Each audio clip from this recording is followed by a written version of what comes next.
Pour ne rien rater de nos programmes, n'oubliez pas de vous abonner à nos 2 chaînes YouTube, le Média TV et le Média 24/7, et d'activer la cloche. Bonjour à toutes et à tous, ravi de vous retrouver sur Le Média pour le récap, votre rendez-vous quotidien d'actualité. Du lundi au jeudi, on revient sur un sujet sans filtre et sans langue de bois. Mais avant de commencer l'épisode, on voulait vous dire un grand merci. Vous êtes déjà près de 3700 à avoir soutenu notre campagne Riposte et ensemble, nous avons franchi la barre des 150 000 €. Mais on ne va pas se mentir, l'été, c'est toujours un peu compliqué pour les médias indés. L'audience ralentit, les soutiens habituels aussi, et pour ne rien arranger, les orages ont inondé notre régie. Bref, vous l'aurez compris, on continue la riposte et on a besoin de vous pour continuer à proposer une information libre, indépendante et populaire. Pour nous soutenir, rendez-vous sur campagne.lemediatv.fr et surtout n'oubliez pas, les dons sont défiscalisables. 100 € donnés ne vous coûteront en fait que 34 € après impôt. Et maintenant que c'est dit, place à l'épisode 70 du récap, c'est parti.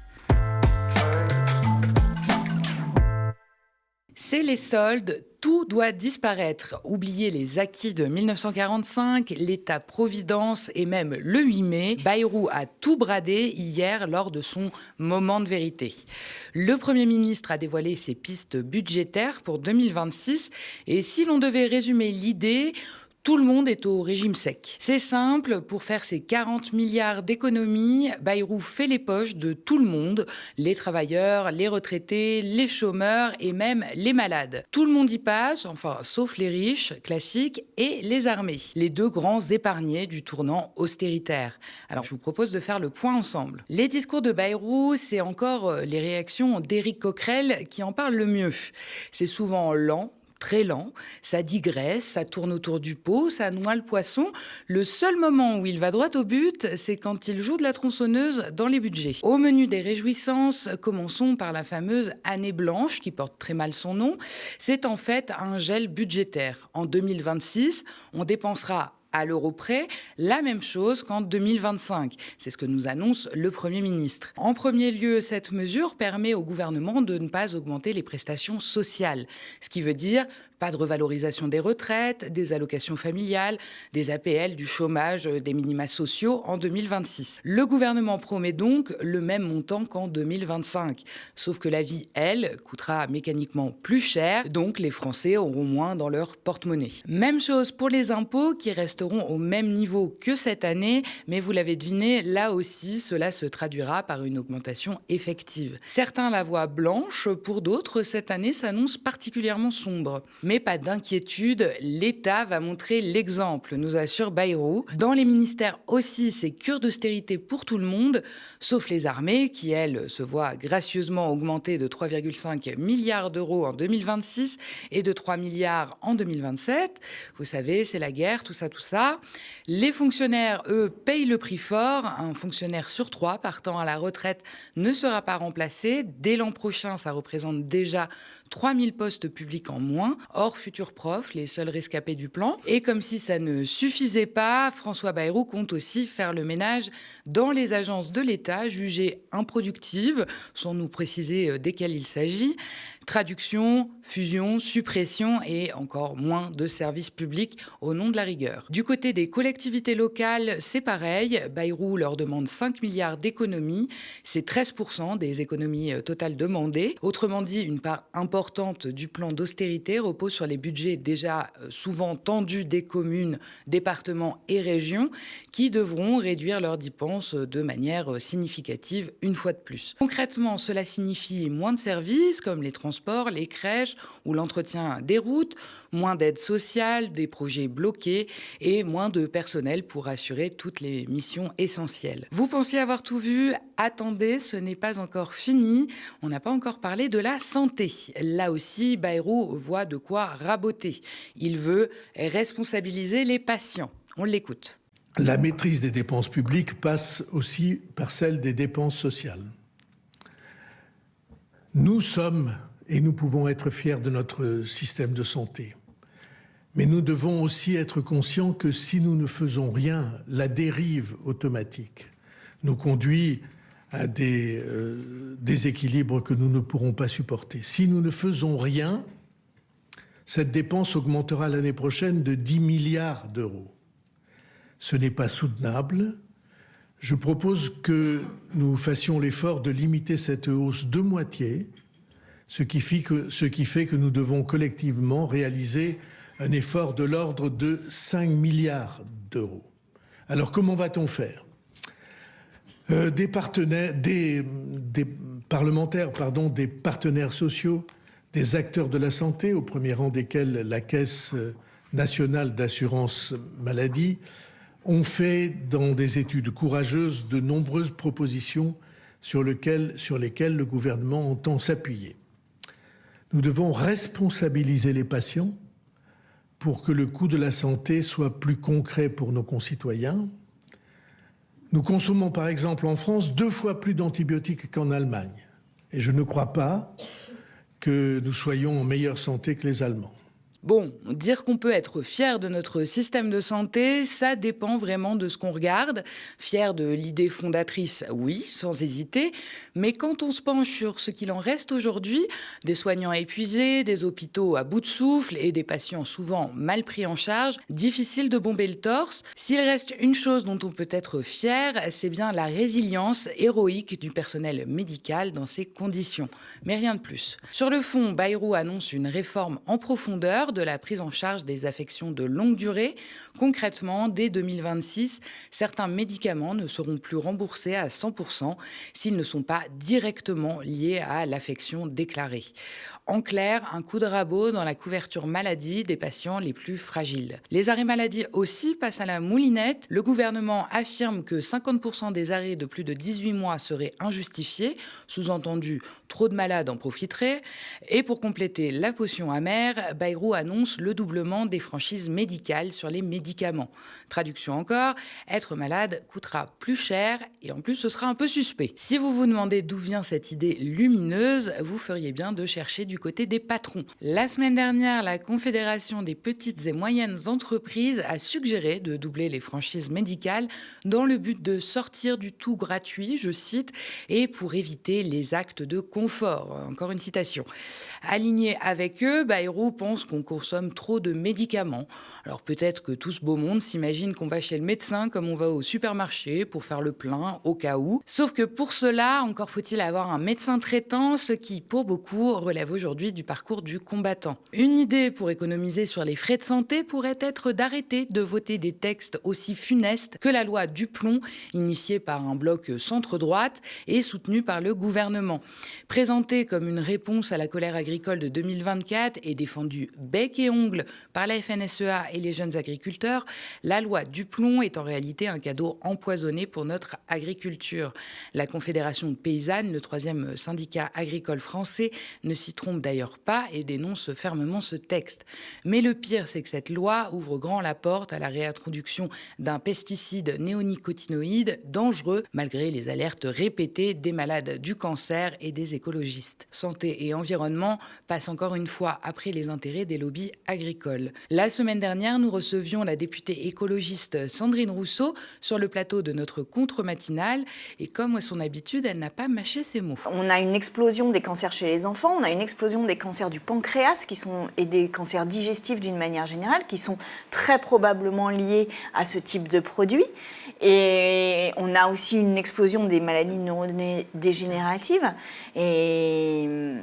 Enfin, on se rend compte de ce qu'on est en train de faire. C'est-à-dire que pour satisfaire Arnaud Rousseau, de l'agro-business, un type qui a une entreprise qui fait des millions de chiffres d'affaires, on met en danger la santé des personnes. Enfin, quand un enfant a un cancer, sa vie complète est perturbée, modifiée, abîmée. Et le cancer, c'est pas rien. Une fois qu'on en a eu, on s'en souvient tout le temps. On est tout le temps avec ça, avec cette épée de Damoclès sur la tête. Et en fait, on est en train de faire ça pour donner de l'argent à Arnaud Rousseau. Mais non. Enfin, moi, ça me révolte, mais à un point, vraiment, je suis extrêmement choquée. Non seulement choquée, mais très, très, très en colère. Et cette colère, il va falloir qu'elle sorte à un moment. Alors, il y a des agriculteurs, eux, qui ont un autre argument. Cette loi, c'est une nécessité, selon eux, pour leur rentabilité. Qu'est-ce que vous leur répondez ? Mais j'en ai rien à péter de leur rentabilité. Et puis, je pense qu'en fait, c'est pas le sujet, quoi. La rentabilité de l'agriculture par des produits chimiques au détriment des sols, de la biodiversité, de notre santé, c'est pas de la rentabilité en fait, c'est de l'argent sale. Le marché du travail n'échappe pas au coup de tronçonneuse de Bayrou, à commencer par ceux qu'on adore dépouiller dans l'indifférence générale, les chômeurs. Pour Bayrou, je cite, « Il n'est pas normal qu'un pays comme le nôtre, avec autant d'emplois offerts, conserve un taux de chômage au-dessus de 7%. » Alors, il ne précise ni la nature des emplois vacants, ni leur nombre par rapport aux personnes en recherche d'emploi. Rien de tout ça. Cette affirmation ne sert qu'à entériner l'idée d'une nouvelle réforme de l'assurance chômage, qui était de toute façon déjà dans les cartons. Comme si les dernières en date n'avaient pas déjà suffisamment ébranlé notre système et mis à genoux les personnes sans emploi. Juste avant la dissolution, Gabriel Attal était dans les starting blocks, prêt à dégainer sa réforme. Mais le texte a finalement fini aux oubliettes dès que Macron a découpillé sa grenade et l'a balancé dans l'hémicycle. Résultat, fin de course avant même le départ, mais l'ex-premier ministre n'a pas dit son dernier mot. Le voilà de retour avec une nouvelle proposition de loi. Au programme, réduire la durée d'indemnisation de 18 à 15 mois et rendre l'accès à l'allocation chômage plus dur en exigeant 8 mois de travail contre 6 aujourd'hui. De son côté, François Bayrou ressort des cartons une vieille promesse de Macron, la fameuse allocation sociale unifiée, censée regrouper RSA, prime d'activité et autres aides sous un seul dispositif. Un grand ménage dans les aides sociales présentées comme une simplification, mais on devine assez vite à qui elle risque de coûter cher. Les retraités en prennent aussi pour leur grade. François Bayrou prévoit de supprimer l'abattement fiscal de 10% sur les revenus des retraités, un avantage fiscal qui ne concerne pas que les pensions de retraite, mais aussi les pensions alimentaires et d'invalidité. Une mesure qui frapperait tous les retraités imposables, soit près de 15 millions de ménages. Introduit en 1978 sous Giscard pour aligner la fiscalité des retraités sur celle des actifs, cet abattement permettait jusqu'ici d'alléger la note globale. Sa suppression ferait mécaniquement basculer certains foyers dans la tranche d'imposition à 11% à partir de 11 498 €. Pour compenser, Bayrou promet un forfait annuel de 2 000 €. Objectif affiché, protéger les petites retraites, maintenir le pouvoir d'achat des retraites moyennes et faire contribuer davantage les plus aisés. Reste à voir dans les faits qui gagnera vraiment et qui paiera l'addition. En parlant d'addition, une chose saute aux yeux quand on regarde les chiffres de plus près, ce sont les plus modestes qui vont trinquer. Derrière les discours sur l'effort partagé, les mesures budgétaires annoncées par François Bayrou pèsent de manière disproportionnée sur les foyers les plus fragiles. Gel des prestations sociales, coupe dans les services publics, hausse des franchises médicales, durcissement de l'assurance chômage, suppression d'avantages fiscaux, autant de décisions qui grignotent le peu de marge de manœuvre des plus précaires, pendant que les plus riches et les grandes fortunes passent entre les gouttes. Pour donner le change, le chef du gouvernement a annoncé la création d'une vague contribution de solidarité censée concerner les Français les plus fortunés. Une formule bien choisie, mais pour l'instant sans détails concrets, ni seuil, ni montant, ni même calendrier. Bref, une annonce qui sonne plus comme un écran de fumée que comme une réelle redistribution. Et enfin, difficile de passer à côté, le chef du gouvernement a dégainé une mesure aussi symbolique que démagogique, la suppression de 2 jours fériés parmi les 11 garantis par le Code du travail français. Dans le viseur, le lundi de Pâques et le 8 mai, une annonce qui a fait aussitôt réagir, notamment Marine Tondelier, chef des écologistes, qui voit un pur chiffon rouge agité pour détourner l'attention et faire passer le reste des mesures en douce. On l'écoute. Je peux vous faire la réaction sur le lundi de Pâques aussi, parce que quand j'entends que le lundi de Pâques n'a aucune signification religieuse, bon, ok, on apprend des choses. Et sur le 8 mai, bah oui, se dire qu'on va supprimer au hasard le jour où on commémore la victoire contre le nazisme, je trouve ça aussi pour le moins surprenant ou alors très lourd de sens.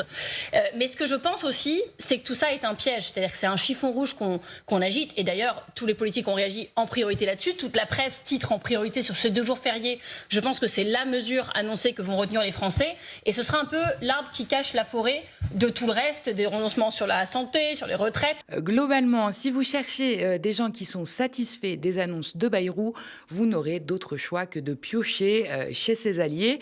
Les membres du gouvernement font le tour des plateaux pour défendre leur chef, quitte à se prendre les pieds dans leurs propres contradictions.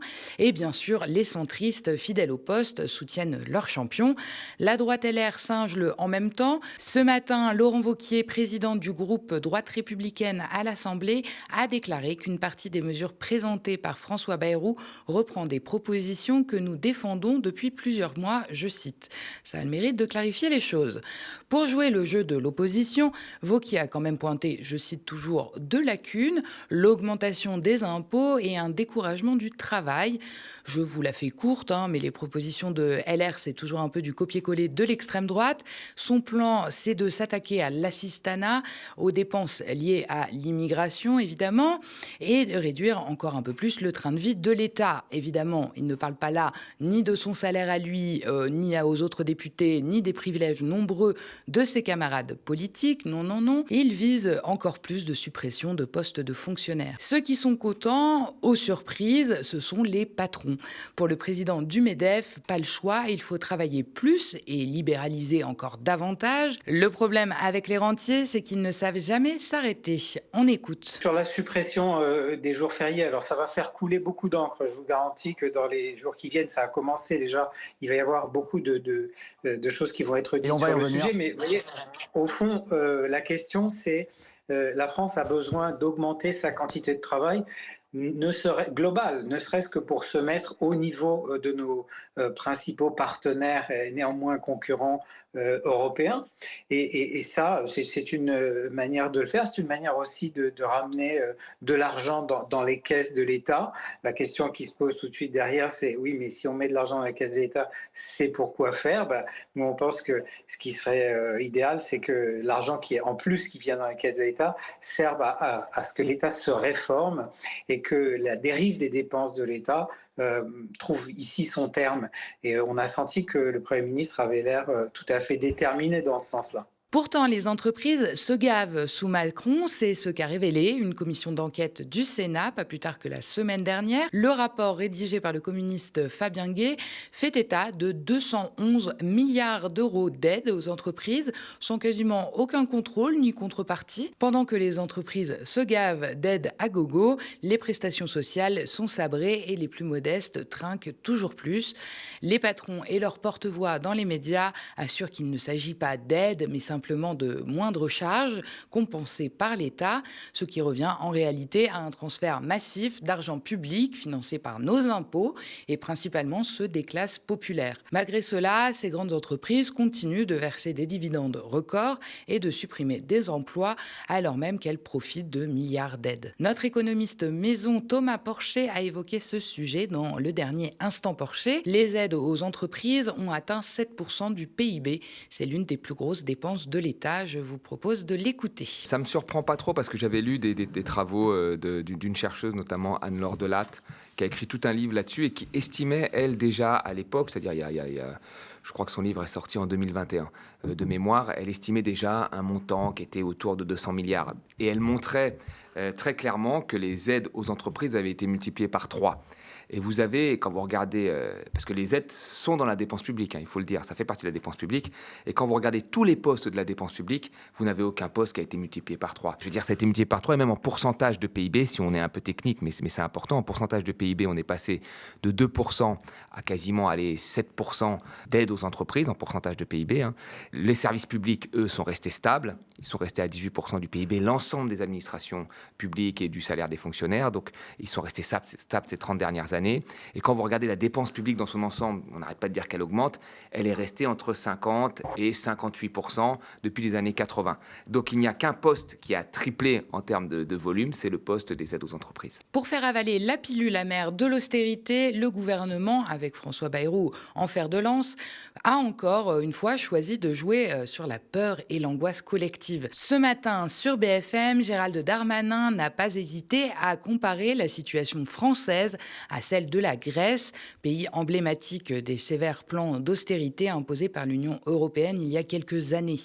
Une comparaison destinée à faire croire que sans ces mesures drastiques, la France risquerait de connaître le même effondrement économique, alors même que le contexte et les enjeux sont bien différents. À gauche, on ne se laisse pas berner. La crise actuelle est le bilan accablant de 8 ans de macronisme. Écoutons Marine Tondelier.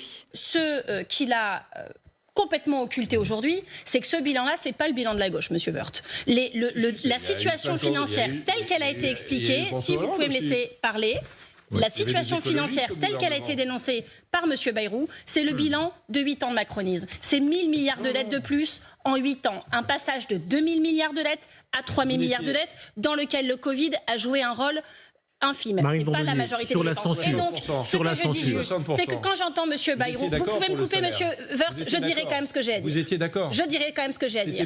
Ce que je veux quand même vous dire, c'est que quand M. Bayrou explique « Ah, vous comprenez, les Français, ils se soignent trop, ils vont 2 fois chez le médecin pour le prix d'un, ils font des scanners tous les 15 jours. » Enfin, je ne sais pas où il habite. Moi, là où je suis, il y a plusieurs semaines, voire plusieurs mois d'attente pour faire ce genre d'examen. Et donc, je suis assez fâchée qu'il, quelque part, culpabilise les Français comme si on allait chez le médecin n'importe comment, alors que le principal problème des Français... Et là où vous habitez, M. Woerth, vous le savez comme moi, dans les Hauts-de-France, nous sommes des déserts médicaux. On n'a pas assez de médecins, les gens n'ont plus de médecins traitants, les gens n'arrivent pas à trouver de quoi se soigner. Et donc je trouve que c'est prendre les gens pour des abrutis, que de leur expliquer que c'est de leur faute parce qu'ils consomment mal les services publics alors qu'ils n'y ont en fait plus assez accès et plus comme avant, pendant que les 10 premières fortunes de France ont multiplié leur fortune par 24 en 30 ans. Même constat global chez les Insoumis qui ne voient d'autre issue à ce terrible plan budgétaire que la censure du gouvernement Bayrou. Manuel Bompard, coordinateur de la France Insoumise, estime que tous ceux qui refusent la censure sont complices de Bayrou. Et la censure prochaine? Évidemment, le plus vite possible. Vous la voterez, vous, évidemment? Bien sûr. Est-ce que, selon vous, le RN la votera avec vous? Je dis d'abord, parce que j'entends beaucoup de réactions très négatives dans le champ politique aux annonces qui ont été faites par M. Bayrou. Je rappelle que s'il y a 15 jours, parce que ce n'était pas il y a 6 mois, si 15 jours, tout le monde avait voté la censure, M. Bayrou ne serait pas là pour faire ses annonces. Vous n'avez pas répondu. Est-ce que, logiquement, le RN votera avec vous la censure? C'est à lui de le décider, mais ce que je dis, pour répondre d'une certaine manière à votre question, je dis que toute personne, tout député aujourd'hui qui ne voterait pas la censure d'un tel budget sera complice de la mise en œuvre de ce budget. Il semblerait que le message ne soit pas si clair du côté des socialistes. On sent déjà poindre un vent de compromission dans les rangs du parti à la rose. Olivier Faure, le premier secrétaire, n'exclut pas la censure, mais se dit toujours ouvert au dialogue. Toute ressemblance avec le conclave des retraites, qui s'est pourtant fini en grosse arnaque pour le PS, n'est pas anodine. On écoute. D'abord, nous ferons nos propres propositions à la rentrée. Et sur les bases actuelles, je vous le dis, la seule perspective possible est la censure. Vos propositions, mais une censure ça veut dire de votre propre chef, c'est-à-dire vous arrivez fin septembre, début octobre, vous déposez une motion de censure, ou bien vous attendez une discussion budgétaire, et si ce budget passait par 49.3, vous ripostez par une censure. Je viens de vous dire que nous ferons nos propres propositions. Très bien. Et nous verrons comment réagira le gouvernement. Il y a encore un temps. Il y a un sujet, et je vous l'ai dit en introduction, moi je ne nie pas la situation budgétaire actuelle. Simplement, ce que je dis, c'est qu'il y a d'autres façons d'entrer dans le sujet. Et que la façon dont y est entré le gouvernement est une mesure est profondément injuste. Et donc, nous chercherons à corriger. Et d'abord, y compris à nous interroger sur la trajectoire. Pourquoi 44 milliards? Vous contestez ce chiffre? Mais je me souviens que Michel Barnier avait été devant la Commission européenne, avait proposé dans un premier temps 25 milliards.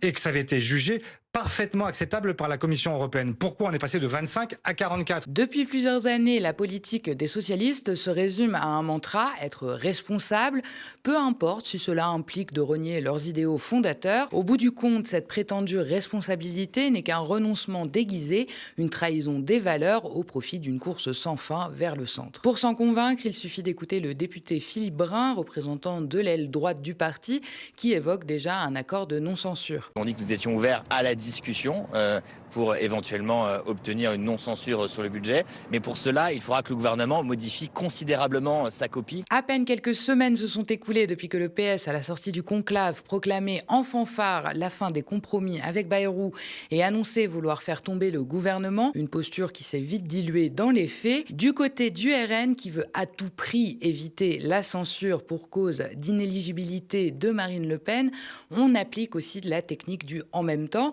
Le parti crie haut et fort que ce budget est une véritable purge fiscale et sociale et dénonce sans retenue le plan du gouvernement, mais la chef de file propose une porte de sortie à la manière des socialistes au chef de gouvernement. Le RN va soumettre ses propositions et laisser la possibilité à Bayrou de trouver des compromis. Sinon, ce sera la censure à l'automne. Reste à voir. Le gouvernement n'est pas dupe de la position délicate de la présidente du RN et pourrait en profiter pour la mettre face, elle aussi, à ses contradictions. À moins qu'il ne lui mange encore une fois fois de plus dans la main, comme à son habitude. Pour l'instant, les grandes annonces de Bayrou arrivent à un moment stratégique, en pleine pause parlementaire. Quoi qu'il advienne, l'Assemblée est en vacances et les députés n'auront d'autre choix que de patienter jusqu'à la rentrée d'octobre pour reprendre les débats ou acter la censure. Pendant ce temps, le gouvernement profite de ce répit forcé pour installer tranquillement son récit sans avoir à affronter tout de suite les coups de butoir de l'opposition. Les médias et l'opinion ont tout le temps de digérer ces annonces chocs et souvent de s'y habituer, voire de passer à autre chose. C'est un véritable coup de maître tactique, laisser passer la tempête avant que l'orage ne gronde vraiment. Bayrou, Macron et toute la clique qui gouverne sous l'égide du néolibéralisme reprennent systématiquement le même scénario, aussi invariable que brutal. Quand ça coince, que les caisses sont vides, ce sont les plus fragiles qui trinquent. Les plus riches, quant à eux, sont toujours ménagés.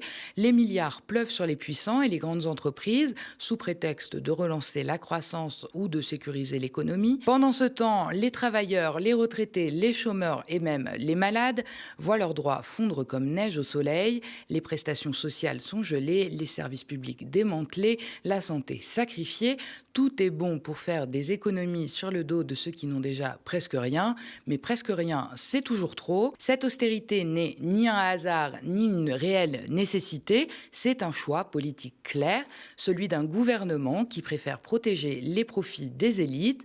C'est la marque d'un État qui abandonne sa mission sociale pour devenir le garant d'un ordre économique inégalitaire. Cette politique n'est pas seulement injuste, elle est profondément dangereuse. En fragilisant les plus vulnérables, elle creuse les fractures sociales, alimente la colère et le ressentiment. Elle prépare le terrain à une instabilité politique et sociale majeure. Il est donc grand temps de dénoncer ce système qui sacrifie les plus faibles pour enrichir les puissants, de refuser cette normalisation de l'injustice et de revendiquer une vraie politique de justice sociale, de redistribution et de protection collective.